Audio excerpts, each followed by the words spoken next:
Hello everyone. तो आज की क्लास में हम लोग ये देखेंगे कि अवतल दर्पण द्वारा किसी वस्तु का प्रतिबिंब किस प्रकार बनता है, उसकी प्रकृति क्या होगा, प्रतिबिंब का आकार क्या होगा, वो देखेंगे आज की क्लास में। जनरली बोर्ड एग्जाम से पूछ दिया जाता है कि एक स्वच्छ किरण आरेख द्वारा दर्शाना है, दिखाना है कि अवतल दर्पण या उत्तल, अभी फिलहाल हम लोग अवतल देखेंगे, ठीक है।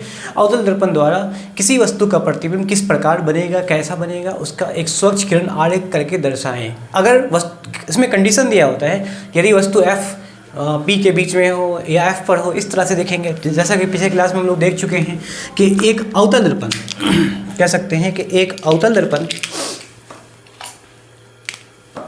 देखो ये हो गया अवतल दर्पण, ठीक है। ये हो गया ध्रुव, ये हो गया वक्ता केंद्र, ये हो गया मुख्य फोकस।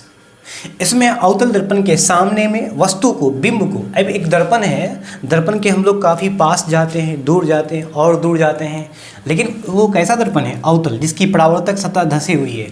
एक दर्पण के सामने आएंगे, फिर थोड़ा पीछे जाएंगे और पीछे जाएंगे और पीछे जाएंगे, तो उसमें देखेंगे कि अवतल दर्पण द्वारा हमारा प्रतिबिंब किस प्रकार बनेगा, कैसा बनेगा, वो देखना है, ठीक है। मतलब ये होगा कि पी अवतल दर्पण के सामने, मतलब पी और एफ के बीच में रहेंगे, वस्तु को बारी से बारी एक बार यहाँ रखना है, उसके बाद वस्तु को यहाँ रखना, फिर वस्तु को यहाँ रखना, फिर यहाँ रखना, फिर यहाँ रखना। इस तरह से 6 स्थिति में, इनफैक्ट लास्ट में अनंत पे भी रख के चेक करना है कि दिए गए वस्तु की स्थिति के अनुसार उस वस्तु का प्रतिबिंब किस आकार पे बनेगा, कहाँ बनेगा, किस प्रकार बनेगा, वो देखना है आज के क्लास में हम लोगों को, ठीक है। तो हेडिंग लगा लेते हैं, अवतल दर्पण द्वारा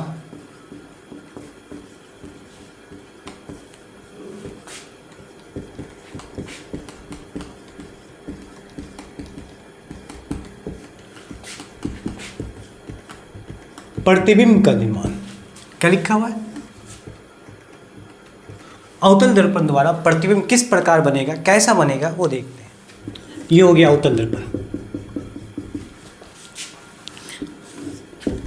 पी एफ, कल बताया गया था कि R बराबर 2F होता है, मतलब वक्ता त्रिज्या फोकस दूरी का दुगुना होगा, या यहाँ से यहाँ तक की दूरी को क्या बोला जाएगा, फोकस दूरी। पी से सी की दूरी मतलब वक्ता केंद्र कहते हैं, ये होगा वक्ता केंद्र। पी से लेके वक्ता केंद्र की दूरी क्या होगा, वक्ता त्रिज्या होगा, आर रेडियस ऑफ कर्वेचर, ठीक है। मतलब ये होगा कि दोनों दूरी क्या होती है, बराबर होती है, ठीक है।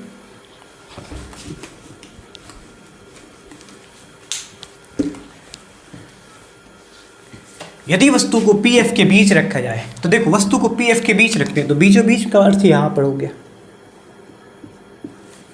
ठीक है। वस्तु को हमने रखा सामने पी एफ के बीच में। कंडीशन पहला है कि अवतल दर्पण में बिंब को, यदि बिंब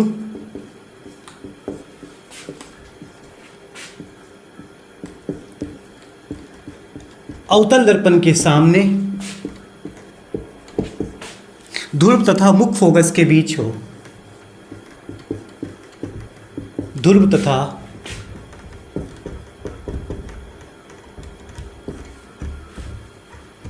मुख्य फोकस के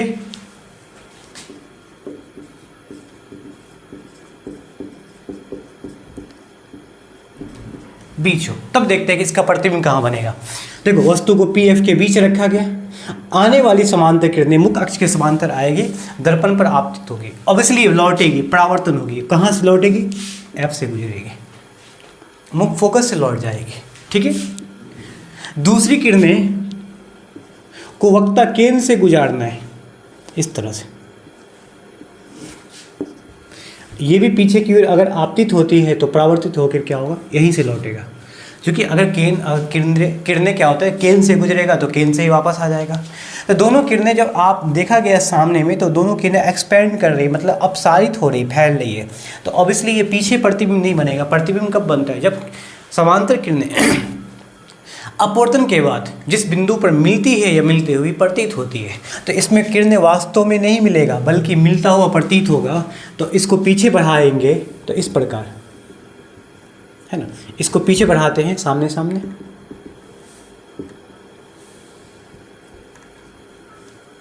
इसको भी पीछे बढ़ा दिया, इस तरह से थोड़ा तिरछा हो गया, कहीं ना कहीं जाके मिलेगा जरूर। तो ये बन गया इसका प्रतिबिंब, ठीक है, प्रतिबिंब यहाँ बन गया।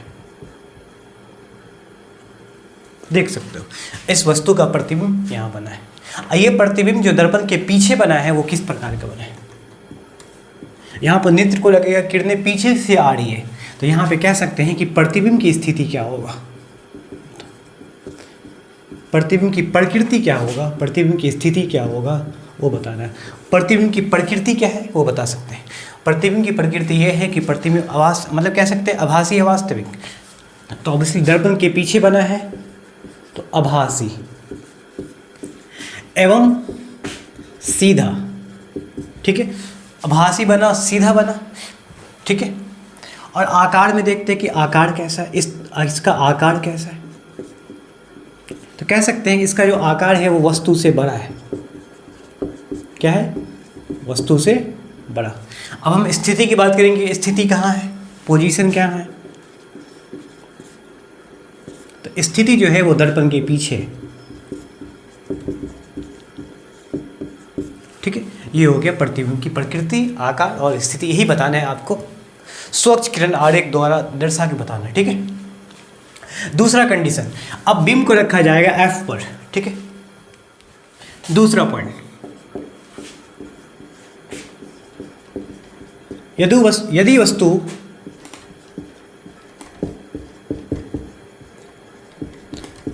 मुख्य फोकस पर हो, बिंब या वस्तु कह सकते हैं कहाँ होना चाहिए, मुख्य फोकस पर। देखो अवतल दर्पण बनाया,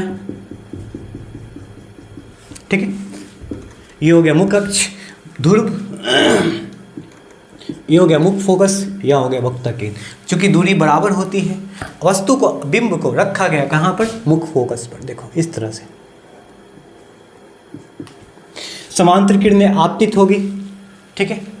मुख्य फोकस से समांतर किरणें आपतित होगी, परावर्तन के बाद मुख्य फोकस से ही गुजरेगा। दूसरी किरणें कहाँ से गुजरेगा, सी से गुजरेगा। थोड़ा सा हो गया, ठीक है। दूसरी किरणें भी कहाँ से गुजरेगा, सी से गुजरेगा।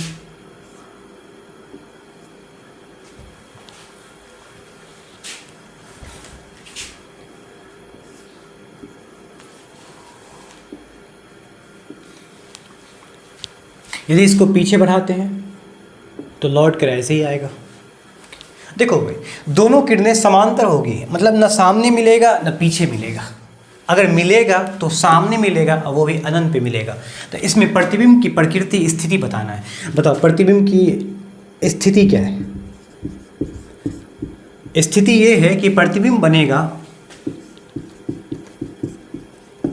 दर्पण के सामने। कहाँ बनेगा, दर्पण के सामने, कह सकते हैं अनंत पर बनेगा, ठीक है। प्रकृति कैसा होगा, इसका नेचर कैसा होगा, वास्तविक या आभासी। दर्पण के सामने बनने वाला प्रतिबिंब कैसा होगा, वास्तविक होगा, ठीक है, वास्तविक होगा, ठीक है। आकार बात करेंगे, आकार कैसा होगा। वास्तविक हमेशा सी उल्टा होता है, वास्तविक और उल्टा बनेगा, वास्तविक और उल्टा प्रतिबिंब बनेगा। आकार देख लेते हैं, आकार कैसा होगा। तो ऑब्वियसली जब अनंत पर बनेगा, तो यहाँ सपोज ये अनंत है, अनंत पे बनने वाला प्रतिबिंब अत्यधिक बड़ा होगा, बहुत ही बड़ा, वस्तु से, बिंब से बहुत बड़ा बनेगा। तो आकार हो जाएगा बिंब से, वस्तु से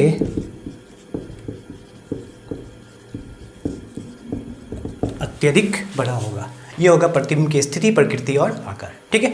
कब, जब वस्तु F पर हो, मुख्य फोकस पे रखा गया हो, तो उसकी प्रकृति, नेचर इस तरह से बनेगा, ठीक है। स्वच्छ किरण आरेख द्वारा दर्शा के दिखाना है, एग्जाम में इस तरह से बनाते हैं, ठीक है। अब वस्तु को कहाँ रखेंगे बताओ, F C के बीचों बीच रखेंगे। उस वक्त जब वस्तु रहेगा तो उसका प्रतिबिंब कहाँ बनेगा, उसका आकार कैसा होगा, प्रकृति कैसा होगा। देखो ये अवतल दर्पण,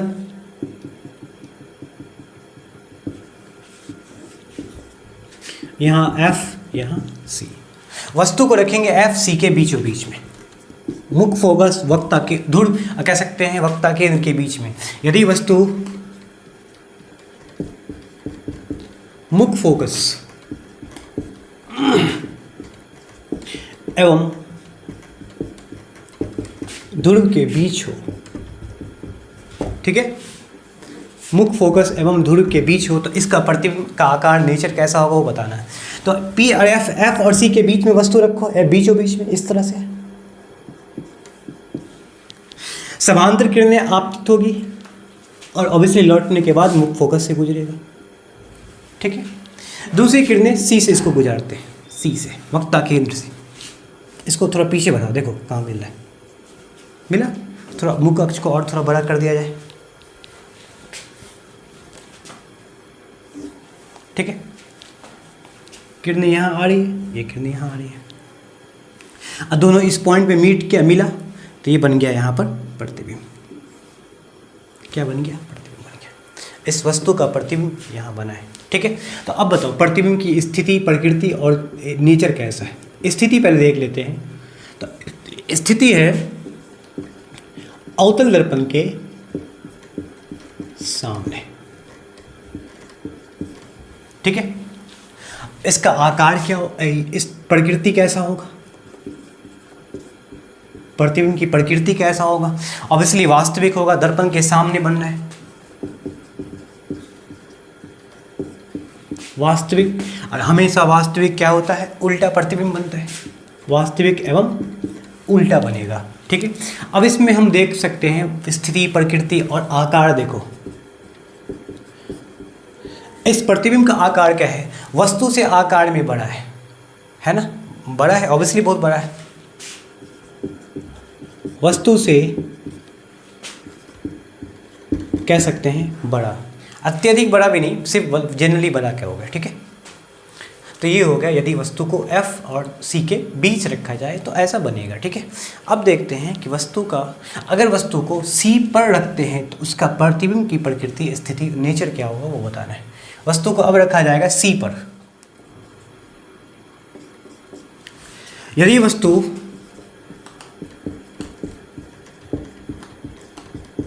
वक्रता केंद्र पर हो, है ना,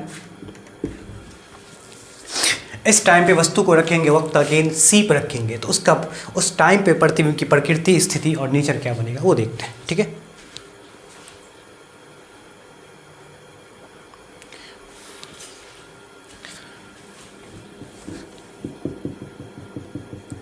ये हो गया अवतल दर्पण,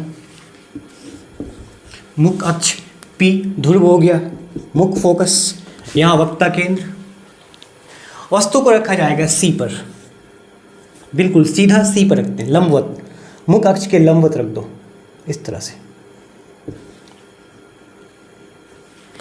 आने वाली समांतर किरणें दर्पण पर आपतित हो रही है, ऑब्वियसली लौटने के बाद मुख अक्ष के समान कह सकते हैं, मुख अक्ष से होकर लौटेगी।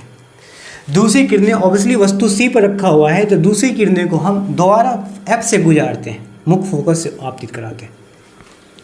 तो याद रखना कि जो किरणें मुख फोकस से गुजरेगी, परावर्तन के बाद मुख अक्ष के समांतर आ जाती है। इस तरह से ये कंडीशन देखा गया।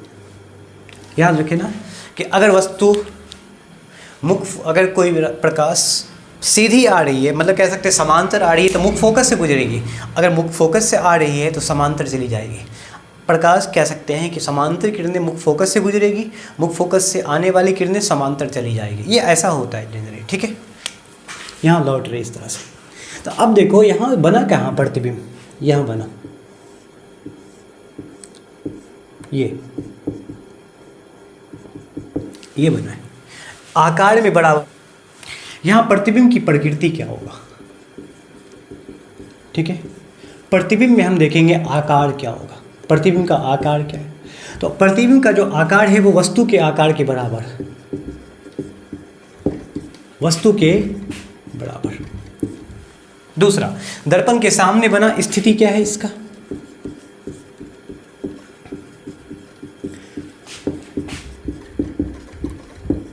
दर्पण के सामने बना, ठीक।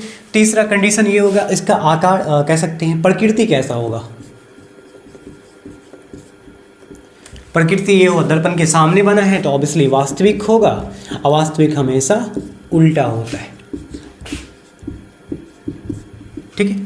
तो इस तरह से हम बना सकते हैं, स्वच्छ किरण आरेख द्वारा दर्शा सकते हैं, ठीक है। चलो अब कर लेते हैं 5वां नंबर का। 5वां नंबर में ये होगा, यदि वस्तु को C के बाहर रखते हैं, या सिंपल कह दो कि यदि वस्तु को अनंत पर रखते हैं तब क्या प्रतिबिंब बनेगा।